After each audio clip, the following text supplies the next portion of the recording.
Hello students, welcome to the channel English 360. I am Dheeraj Garg and today I am going to tell you about the change in the syllabus of CBSE class 10 for the session 2020-21.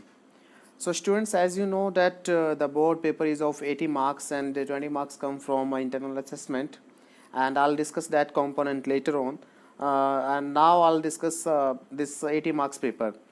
So you know that the paper is divided into three sections. The very first one is reading comprehension, then we have writing skill and grammar, and finally we have our literature portion. So students, this time, like the previous time, reading comprehension will be of 20 marks, so it will be the same. And similarly, writing skills and grammar, these will also be of 30 marks, and the literature portion will also be of 30 marks. So your total paper will be of 80 marks, and as I have told you that 20 marks will come from internal assessment components. So how is that component decided? Let me tell you. In that component, we have 5 marks for the portfolio making, which CBSE had introduced the last year. So students, what is portfolio? Portfolio ये रहता है कि आपके पूरे साल का जो भी बेस्ट वर्क है उसका आप एक रिकॉर्ड मेंटेन करते हैं, आप अपने सभी सब्जेक्ट्स का you evaluate your own learning, you make a record of all the best performances throughout the year, and after that you add your own comments that where were you earlier and where do you stand now. So all these kinds of things are added to your portfolio. तो 5 marks आपके portfolio से रहेंगे. After that, there will be 5 marks from pen paper test. Throughout the session, many pen paper tests are conducted, and out of those, 2 best pen paper tests are taken, and their average is taken, and that is reduced to 5. Then 5 marks come from ASL. ASL means assessment of speaking and listening, as you all know, and ASL is conducted throughout the session, throughout the year, we can say. It is not a one-time activity. Throughout your session, it should go on like you go on with your typical studies like literature and grammar and writing skills and reading skills portion. So similarly, you need to hone your that skills also. So after those 5 marks, our final 5 marks come from multiple assessment. So students, multiple assessment means different techniques of assessment which a teacher employs. It may be an oral test or a quiz or any other types of activities conducted in the classroom or outside the classroom. So 5 marks come from that particular part. So your internal assessment component is thus divided into, is thus made of these 5 and 5 marks. So again I am telling you, 5 marks come from your pen paper test, 5 marks come from portfolio, 5 marks from multiple assessment, and then 5 marks from your subject enrichment activity, or you can say ASL, that is the same thing. So now we will discuss the major changes in the syllabus which CBSE has done this year. So students, अगर हम अभी इसके section wise बात करें तो सबसे पहले अगर हम बात करते हैं रीडिंग सेक्शन की, तो रीडिंग सेक्शन में आपसे 2 अनसीन पैसेजेस पूछे जाएंगे जिनकी टोटल वर्ड लेंथ होगी 700 to 750 वर्ड्स. तो देखिए पैसेजेस किस तरह के हो सकते हैं. सबसे पहले एक तो फैक्चुअल पैसेज आपसे पूछा जाएगा जिसकी वर्ड लेंथ होगी 300 to 350 वर्ड्स तक, और जिसमें 8 ऑब्जेक्टिव टाइप क्वेश्चंस रहेंगे. 8 ऑब्जेक्टिव टाइप क्वेश्चंस के अंदर आपके एमसीक्यूज भी रहेंगे, फिलअप्स के फॉर्म में भी वो पूछे जा सकते हैं, they may be in the form of true false also. तो एक फैक्चुअल पैसेज रहेगा 300 to 350 वर्ड्स का. फैक्चुअल पैसेज का मतलब क्या होता है स्टूडेंट्स, कि जो पैसेज फैक्ट्स पे बेस्ड रहता है, जिसमें आपको ओपिनियंस देने नहीं पड़ते. The information is given directly and you have to state out those facts in your answers. उसके बाद स्टूडेंट्स जो आपका डिस्कर्सिव पैसेज है वो सेकंड पैसेज रहेगा जिसकी वर्ड लिमिट रहती है 350 to 400 वर्ड्स, और इसके अंदर ये रहेगा 12 मार्क्स का, जिसमें आपको 4 शॉर्ट आंसर टाइप क्वेश्चंस पूछे जाएंगे 2 मार्क्स के. एंड इसके अलावा आपके 4 ऑब्जेक्टिव टाइप क्वेश्चंस होंगे जिनमें एमसीक्यूज भी रहेंगे, और वो आपकी वोकैबलरी टेस्ट करेंगे, वोकैब आपकी जज की जाएगी यहाँ पे.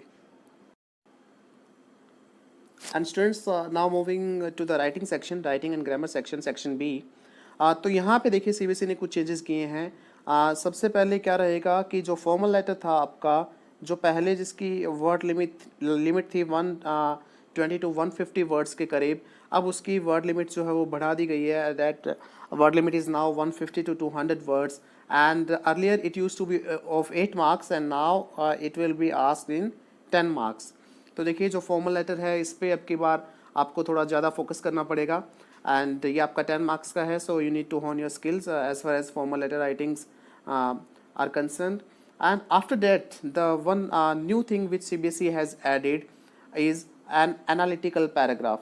तो ये यहाँ आप देख सकते हैं एक एनालिटिकल पैराग्राफ होगा, और वो किस पे रहेगा, किस पे बेस्ड रहेगा, या आपको कोई मैप दिया जाएगा, चार्ट, रिपोर्ट और line graph.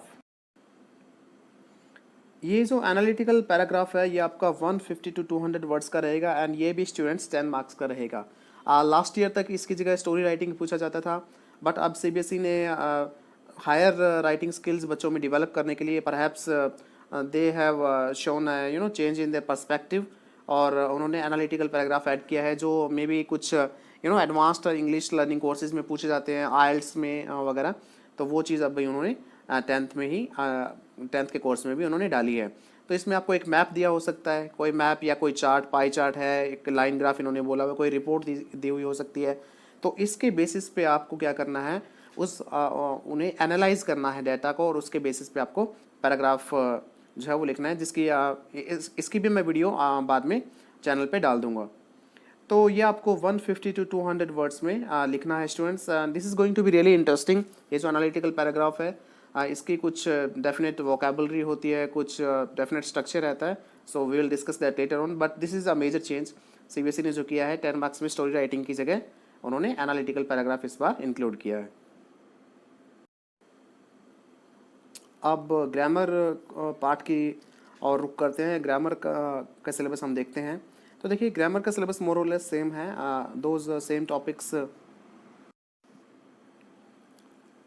have been retained: tenses, models, passive voice, subjective verb agreement, reported speech, clauses, determiners and prepositions. But किस तरीके से ग्रामर जज की जाएगी इसमें थोड़ा चेंज हुआ है, देखिएगा। अगर आपको पहला जो आपका सिलेबस है उसमें आपको याद हो, you people might not remember, because अगर आपको मैं बता देता हूँ कि आपका जो पहले 10th का सिलेबस होता था उसके अंदर एडिटिंग, ओमिशन, सेंटेंस ट्रांसफॉर्मेशन और सेंटेंस रीऑर्डरिंग, तो इस तरह के कुछ ग्रामर आइटम्स वहाँ पे टेस्ट की जाती थी। तो इस बार स्टूडेंट्स उन्होंने जो चेंज किया है, उन्होंने क्या किया है, गैप फिलिंग, एडिटिंग के साथ क्लोज पैसेज यहाँ पे दिया है। ये देखिए मैं इसे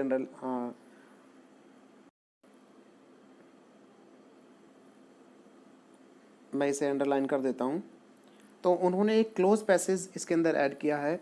तो स्टूडेंट्स क्लोज पैसेज भी यही काम करता है कि आपके ग्रामर पे आपकी क्या कमांड है, लैंग्वेज पे क्या कमांड है, वोकेबलरी एंड सेंस आप कितना कैच कर पाते हैं किसी सेंटेंस के अंदर। तो ये चीज़ें आपकी जज करता है। एक पैराग्राफ के अंदर, एक पैसेज के अंदर से कुछ वर्ड्स डिलीट कर दिए जाते हैं, and there after you are provided with 4 options and you have to choose one out of those.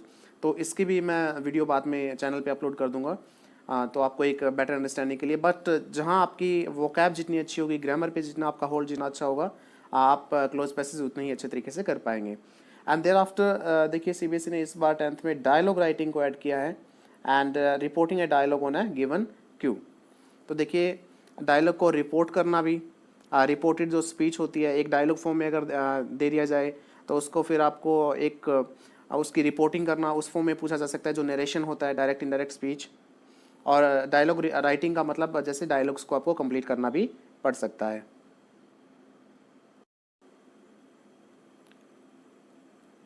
If I talk of the literature part now, तो लिटरेचर पार्ट में देखिए आपका जो 7th क्वेश्चन है यहाँ पे, तो 7th क्वेश्चन में क्या है कि पहले जब एक प्रोज पूछा जाता, एक एक्सट्रैक्ट पूछा जाता था किसी प्रोज से, पोइट्री या ड्रामा सेक्शन से, तो उसमें 4 आपके क्वेश्चंस रहते थे, very short answer type questions.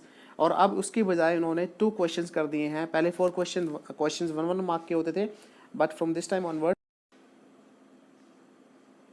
2 questions will be of 2 marks each.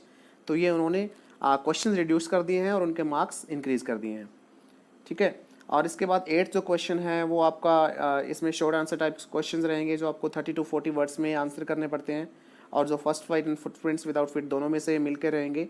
और 3 क्वेश्चन आपके फर्स्ट फ्लाइट से पूछे जाएंगे and 2 from footprints without feet. तो ये जो 5 क्वेश्चन है वो 2 मार्क्स के रहेंगे और टोटल स्कोर इसका 10 रहेगा। One thing I would like to tell you here is that you have to keep in mind the word limit while answering the question, students.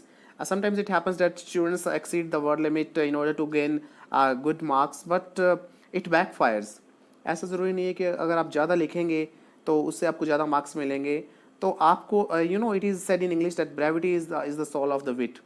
तो आप जितना ज़्यादा ब्रीफ में जितनी ज़्यादा बात कह पाए, so that thing matters and that speaks volume about your skills. तो आपको थोड़ा सा इस ओर ध्यान देना है कि आप जो वर्ड लिमिट है you just stick to that and you are able to say what is asked in the question. So as far as long questions are concerned, long questions from literature, तो उसके अंदर students same procedure है, पहले की तरह CBSE ने कोई change नहीं किया है। फर्स्ट फ्लाइट से भी आपका एक क्वेश्चन पूछा जाएगा 8 मार्क्स का, जो आपको 100 to 150 वर्ड्स के अंदर आंसर करना होगा। And similarly footprints without feet से भी एक क्वेश्चन 8 मार्क्स का पूछा जाएगा, जिसके अंदर आपका इंटरप्रिटेशन जो है, इन्फ्रेंस है, कैरेक्टर स्केच वगैरह, ये सब चीज़ें इनमें से कुछ भी पूछा जा सकता है। And as far as your prescribed books are concern, you earlier had first flight and footprints without feet, your text books for literature, and this time CBSE has introduced a new book, that is Words and Expressions Part 2. This is a kind of workbook for class 10. So words and expressions will enrich your vocabulary. This will help you in formation of good sentences also. तो ये कुछ prescribed books है NCERT New Delhi के द्वारा। तो students, this was your change syllabus in for as far as 10th class is concern. तो इसमें कुछ मेजर चेंजेस जो मैंने आपको बताए, इसमें क्या है कि एक क्लोज टेस्ट वो एक नई आइटम लेके आए हैं ग्रामर की, और सेकेंडली वो एक एनालिटिकल पैराग्राफ जो है वो लेके आए हैं, जो कि एक चार्ट पे या एक ग्राफ पे या एक किसी मैप पे पूछा जा सकता है, किसी रिपोर्ट पे पूछा जा सकता है। और इसके अलावा जो है उन्होंने लेटर्स के मार्क्स इंक्रीज़ कर दिए हैं, 8 मार्क्स का था अब 10 मार्क्स का पूछा जाने लगा है। एंड जो एक्सट्रैक्ट था वो 4 मार्क्स का था, अभी भी 4 मार्क्स का है, बट क्वेश्चंस रिड्यूस कर दिए हैं। पहले 1 मार्क के क्वेश्चन पूछे जा रहे थे, अभी 2 मार्क्स के क्वेश्चंस पूछे जाएंगे। So these are some of the changes done by CBSE as far as the syllabus is concern. अब तक का तो यही है, but if for some due to some unforeseen reasons, if syllabus has to be reduced, then we'll update you later on. So thank you, students.